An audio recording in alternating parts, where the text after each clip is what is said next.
What's going on, y'all?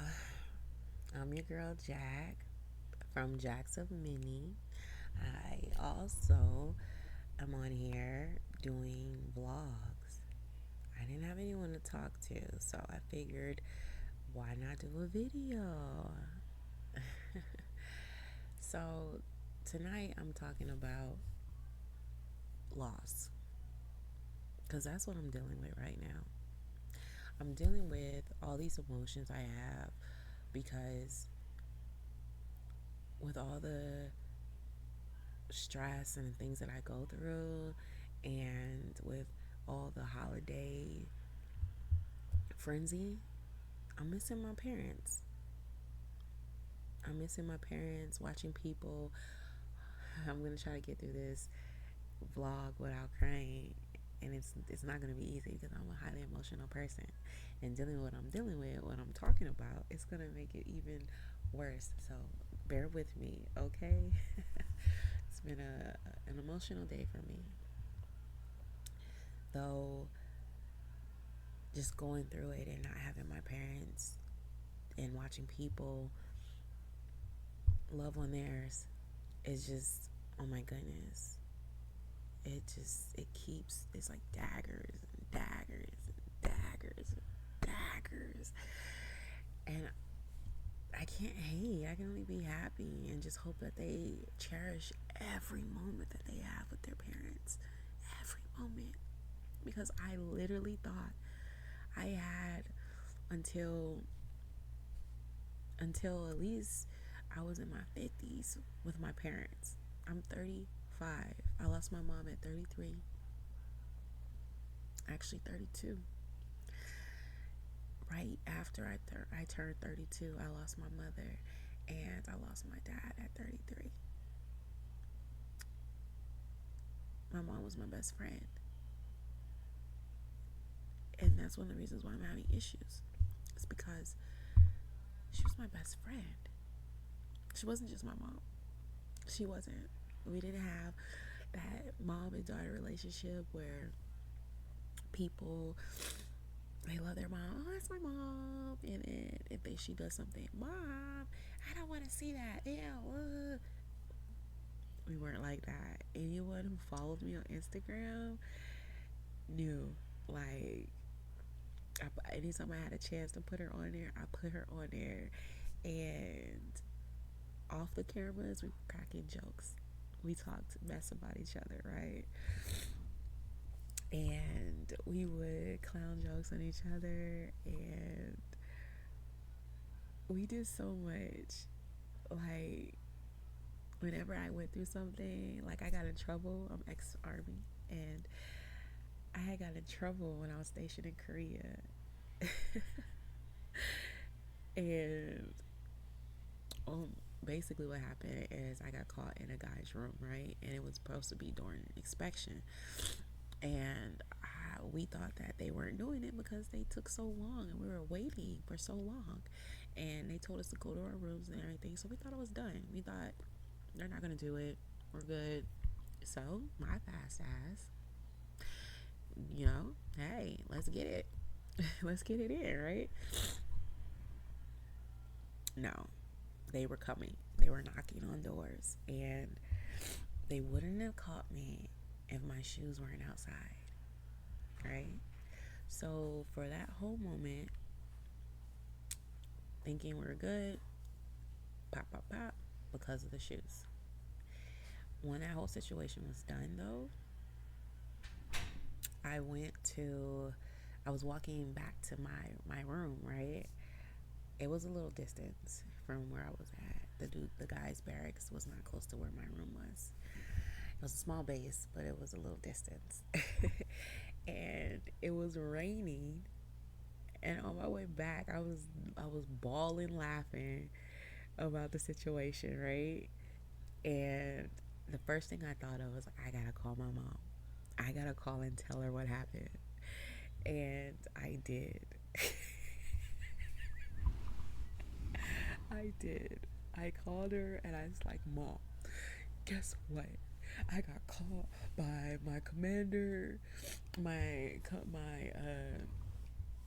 So I'm trying to get comfortable. I was sitting cross-legged and my legs started hurting. I got legs, baby. I got legs. But I was like, Mom, my sergeant major caught me with some generals in a boys' room or whatnot, right? It's all crazy. My bad, y'all. Bear with me. I'm trying to get it to where it's comfortable, but you can still see me. So I was like, Mom, I got in trouble. And I'm laughing, right? Like, oh my goodness. And she was like, she started laughing. And she was like, hell, you should have asked them. You want some too? She was like, I should have been there. Hey, it would have been a party. I was like, nah, not this party. No. But she always made a way for things if it was bad. She always made a way for it to be okay. Not what you did was okay, but for you to feel okay. Like, it's not the end of the world. And we would laugh about so much stuff. I can come to her and talk to her about anything, whatever. If I about religion, about relationships, about people, whatever. I can talk to her. And no matter what I said, what I did, she would never judge me. Never. She never judged me. She only loved me.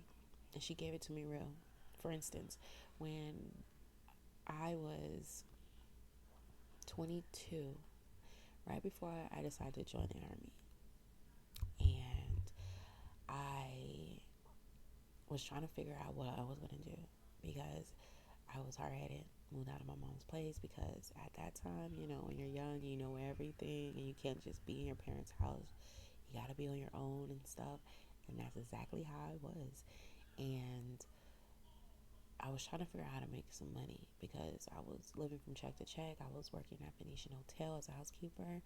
I was making pretty good money, though when you're not raised with proper financial etiquette, you get stuck, right? And so I was constantly getting loans out to help pay for bills and stuff, and I was always just financially struggling, and so was she. I only knew what I learned from my parents, right? So I had told her, I was like, Mom, what would you say if I start stripping? And she was like, we were driving, we were on our way. I think we were coming from work because she's a housekeeper too. She worked at Monte Carlo before it turned to Park MGM. And she was like, shit, I'll do it. She was like, go ahead, you grown. If I have the body for it, I'll do it too. And I was like, okay. Even though I didn't do it, that just gave me the notion that if I did decide to do it, I'm good. I don't got a trip. Like, I'm good. And it was always like that. Even growing up, we didn't have money. Like, we didn't have money. Sometimes we didn't have food. When there was beans and rice, we knew we were low on money, right? And when we didn't have food, I was eating baking soda. I'm telling you, like, I would put my finger in a box and I was eating baking soda like it was the bee's knees to just cope. And my mom always found a way to just make it a little bit better. And even though we didn't have money, she still made those moments. She filled us up with love. And because of that, now that she's gone, it's like, where is it? Where is it? I have lost so many people who I once just was cool with. And I noticed it because my whole world just changed. So I had no choice but to notice it. All these people who were supposed to be there for me and whatnot, nope. And it's cool. It's cool. It's just I realized that the world is cold. And once my mom left, I understood how cold it was.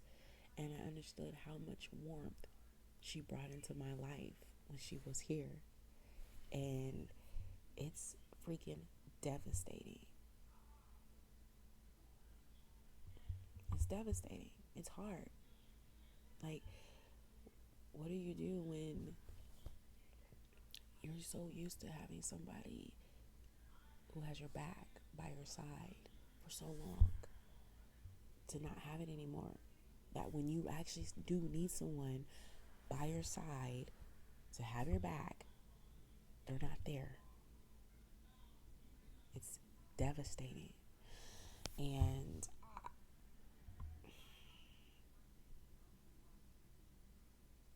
3 years now, I'm going through it.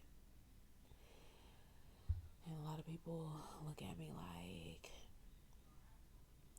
she's gone, she lives with you, it's okay, get over it. And it's like, that's cool, I get it, but they don't realize that I found her. I walked in and I found her.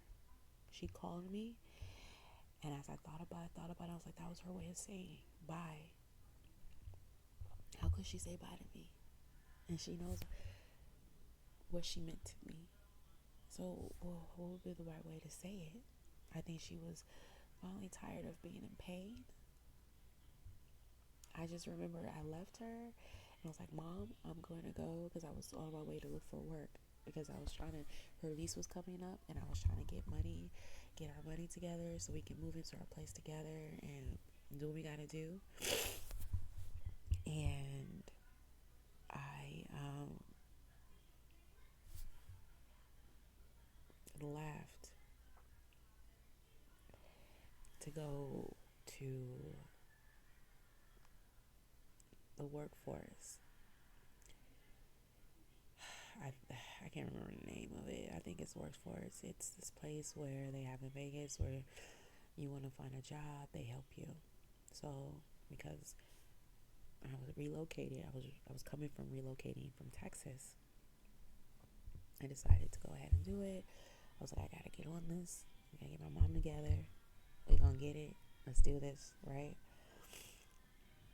I had just finished. I was leaving. I had applied to this one job for security, right? On call security, and I had to go get the paperwork so I can get all my cards.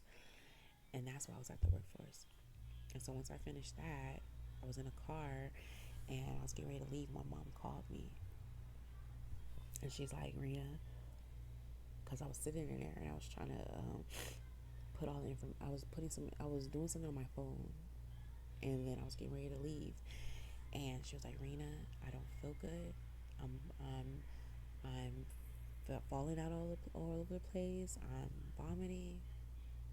She's like, my stomach, I'm not feeling good. And I was like, okay, Mom, I'm going to be there. You want me to bring you? And she's like, no. She's like, no, I don't feel good. And I'm like, okay, I'm on my way. And so I'm thinking this is just something minor. I'm thinking she's going on the bath, then on the toilet. When I get there, she'll be on the toilet. We good. You know what I'm saying? I'll fix her whatever she needs to fix. We good. So I'm on my way home, and I'm trying to get there. It's like 15 minutes away. If that. I mean, I'm counting the lights, the trap people, 15 minutes, right? So I get there. I get out of the car or whatever. I walk up the stairs, unlock the door, open the door. I'm like, Mom, I'm here. I'm back. And I walk in the house, in the apartment, and I look to my right. To my right is a hallway that leads directly to her room. And by her bed, I can see that her little table that she had her stuff on was knocked over. She did say that she was fading and falling over, right? So I went in there. I didn't rush too much, but I walked fast. But I'm thinking I'm going to find her in the toilet. Okay. And when I get there, I cut in the room, and she's in the bathroom on the floor, fetal position. And automatically, life-saving skills, mom, you know, I was um, CLS, which is life-saving skills for the military, certified. And I also have CPR certification because at the time I was doing caregiving, and I was trying to do something to make more money. That's why I was looking for more work. And so God calls for her to respond, mom. Shake her a little bit, look assess the area, vomit in the toilet. When I touch her, she's already cold. But being that it's my mom, trying, I turn her over, I start doing compressions. While I'm doing compressions, I put the phone on speaker and I call 911, and I'm letting her, the operator picks up. She's like, what's going on? I tell her. She's like, okay, do CPR, and I'm doing it. And she's counting. She's like, keep doing it. You're doing good. Keep going. The ambulance are on the way. And going. I hear them. I hear the ambulance approaching. I stop real quick, race to the front to open the door for them, race back, and then doing it. Mom, wake up. They come in. I let them take over. I go in the living room. Now, at this time, I'm not hysterical. I go back and forth from being calm to crying.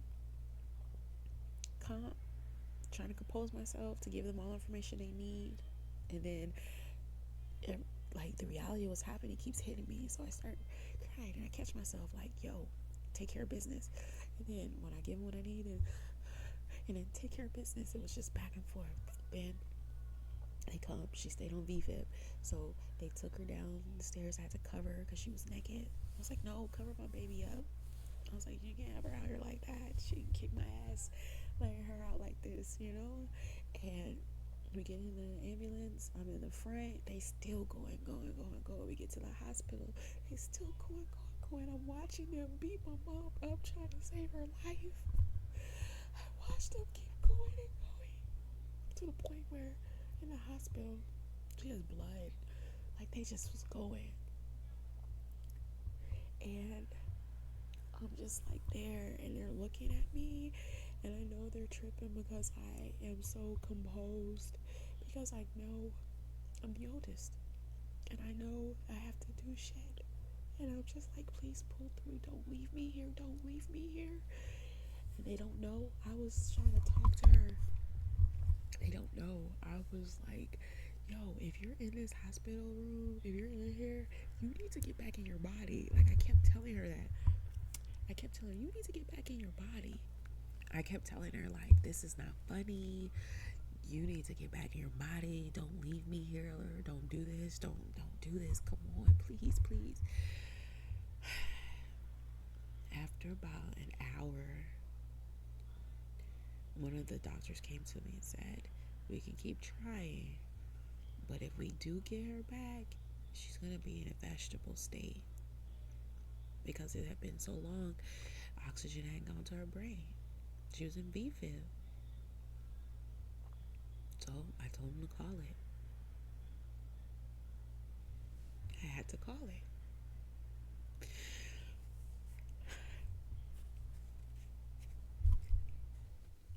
I don't think anyone should ever have to go through the experience of having to call time to say, go ahead, let her go. Go ahead, let him go. When it's their parents. When it's their child. I don't think anyone should have to do that. It is the most toughest responsibility ever. So when I told him, go ahead, call it, I had to call everybody.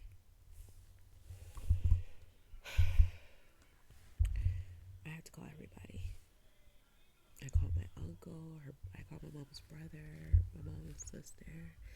I had to call my sister. I had to call my brother. He was in Afghanistan. I had to do Red Cross. And then I watched her laying there.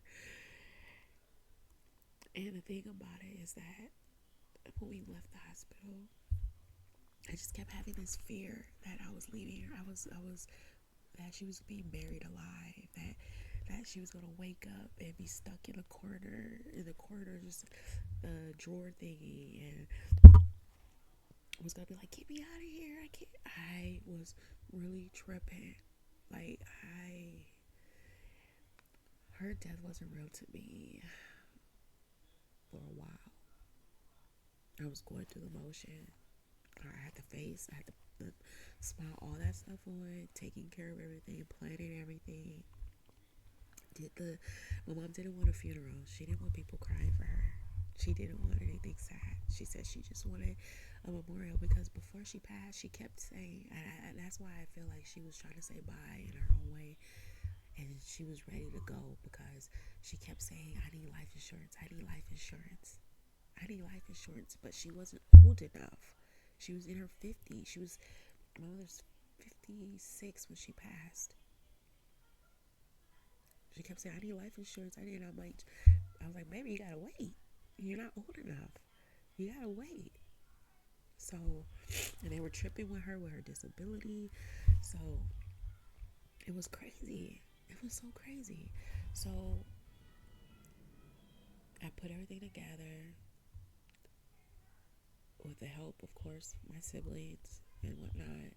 But for the most part, I was the one setting it all up. And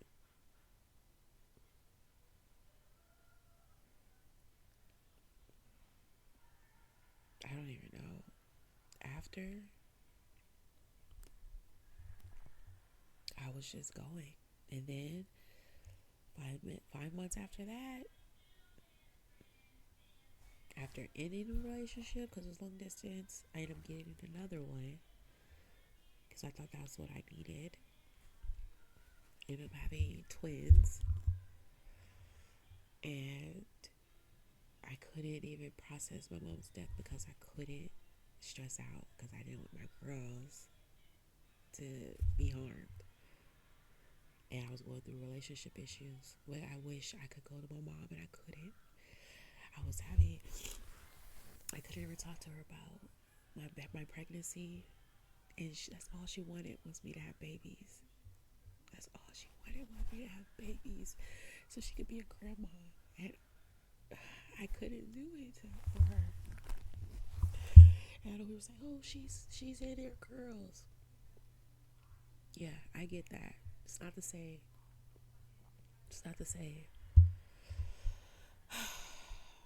So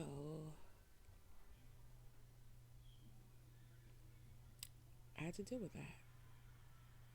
And it was hard, and it still is, because I wasn't able to fully process, and because I take trauma, I go through trauma differently than most people. It still is processing out of me. So I was going through all this, right? And then I was pregnant and dealing with that by myself because of my relationship wasn't going right. So I was mentally trying to figure out how to be a single mother, not knowing how to, not ready for any of this, but just, all right, let's do it, because I wasn't going to let them go. No, I wasn't going to just be like, so I wasn't going to let them go and just be like, oh, I lost my mom, so I'm not going to be your mom. Especially when I waited so long to have kids and this is what she really wanted. I was like, nah, I can't. They're mine. And so I was pregnant, dealing with pregnancy, and one parent was gone. I still had one. Now my dad,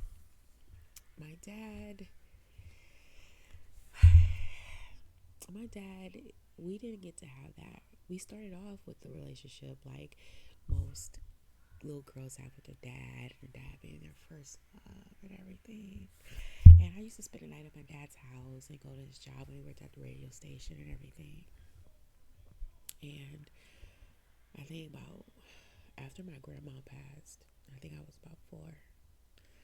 My stepdad, because he was in the picture, he eventually just took me and my mom, and I never saw my dad after that until I was about 16 years old. And then we got reunited, and from there he had always been in my life after 16. And he passed. You know, he was there, he supported, he was there when my mom passed, and he had my back, and he was even there for my sister and brother. He was like a dad to my sister and brother. And um he was excited. He was excited that I was pregnant. He was excited to meet them, that they were twins. He was ready. He was ready. I was ready. I was ready. And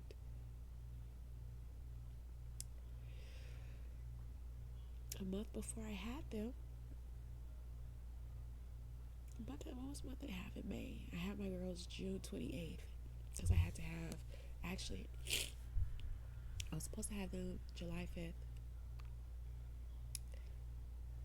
It started out July 24th, and then it moved up to July 5th because one of my twins, Jaden, she wasn't growing. And then it went to June 28th because Justice wasn't getting any bigger. So they were like, it's time to get them out. So I had to schedule emergency C-section. Emergency C-section was scheduled for June 28th. My dad passed May 12th.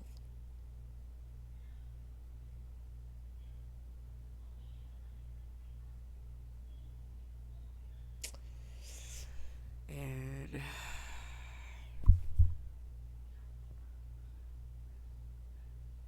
that was hard because I felt robbed.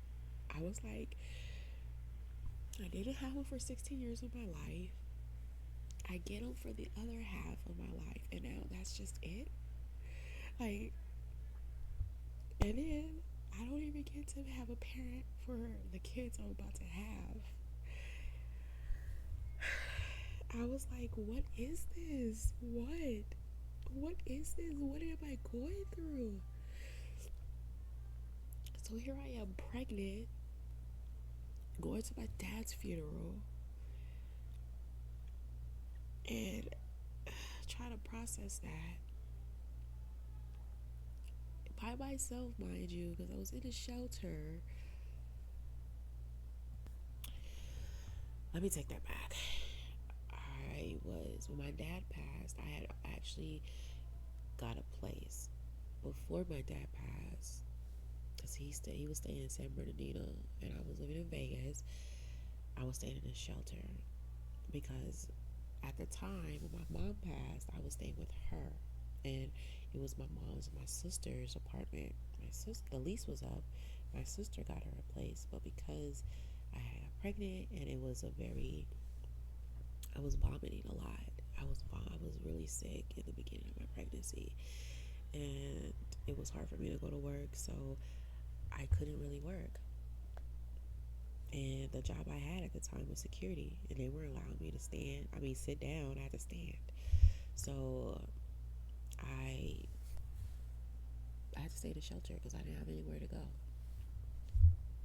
And I stayed in the shelter. The VA helped me get a place. Then I got a car because I was like, I need a car. I need a place for these babies. And still trying to work things out with their dad. And I was excited because I was like, if it don't work out, then I'll just have my dad come and he'll move out here and help me with the girls, and I can start working and we'd be good. Gone. I get the phone call, he's gone, from my stepmom. She was out of town, and my nephews and my sister found my younger sister, my sister from my dad and my stepmom, found my dad. And I was sad.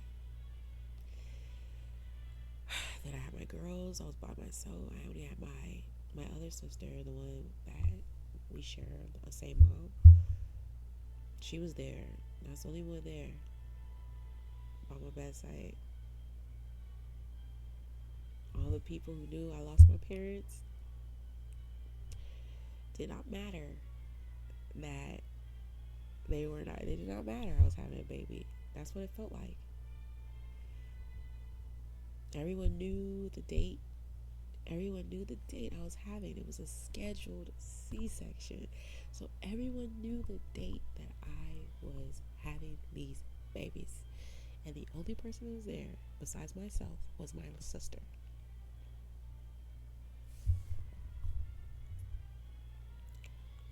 So if my parents were here, they would have been there. And guess what?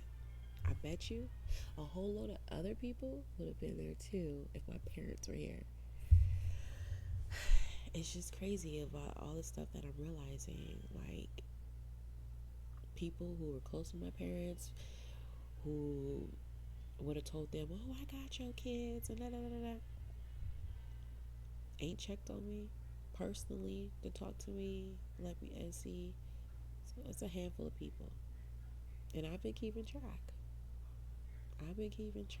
It's a handful of people.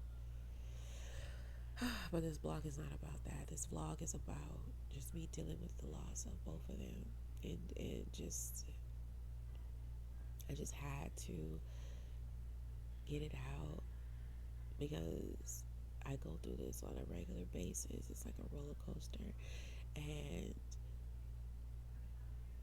even though you have people to talk to this about, in actuality, people don't want to hear this all the time. Even if they say they do, 9 times out of 10 they don't. They're just saying it to be nice. I'm just being honest.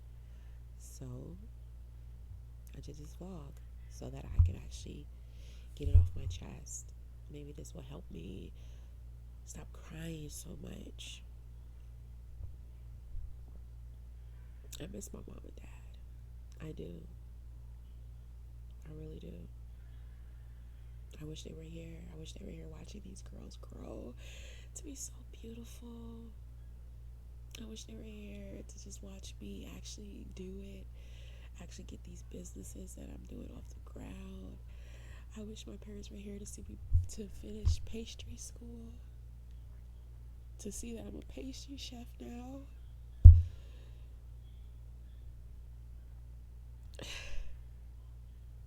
There's so much stuff that is in store for me, and I don't even have them to share it with, like to look at them and hug them, for them to bring me flowers, or for them to just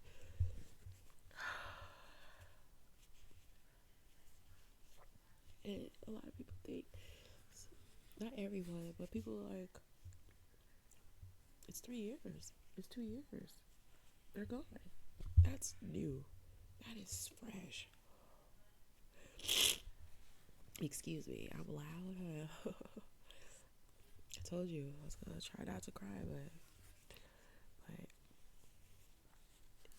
some people don't realize that my loss is fresh. 3 years is not a long time. There's people who just lost their parents because of COVID and whatever else in these past 3 years, that they're going through the same thing I'm going through. My parents were not at the age to go. My mom didn't take care of herself, and I was here trying to get her back on track. It wasn't meant for me to, or I would have been able to, right? She passed. The ironic thing is that my mother passed the day before her doctor's appointment with her cardiac specialist, and she died of a heart attack.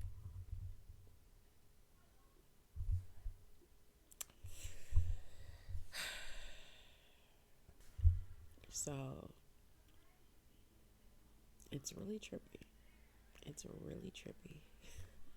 Ironic and trippy.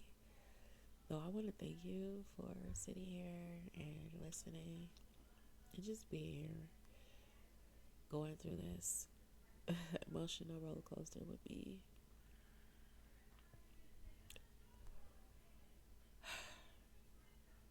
I can't promise that it won't be another vlog about my parents.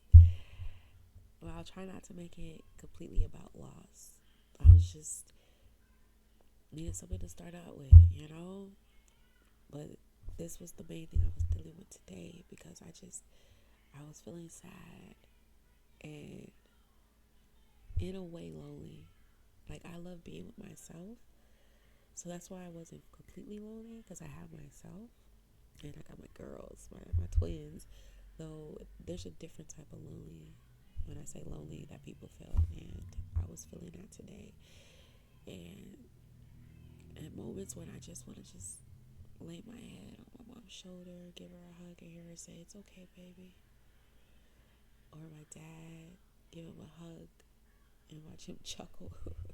You know, I don't have that. I have to go to memory when I want the real thing. So I thank you for listening. I really do. And all I can say is stay tuned for more.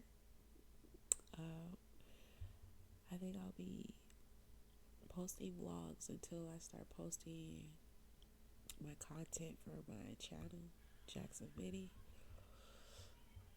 I also have another channel coming up with my sister that I think my mom will be proud about. It's called R&R Recap. And then I have another podcast or slash show with my god sister, which is I think it's gonna be pretty dope. So stay tuned, hang in there with me. I'm riding this wave because I'm finally being able to process everything that's happened to me in the last 3 years, and it's hard because I'm trying to stay focused and work and be diligent on my goals. And sometimes my emotions take me where I'm just like, I'm good, I'm not about to do nothing because I can't, I'm not there. So thank you once again, and I will see you next time.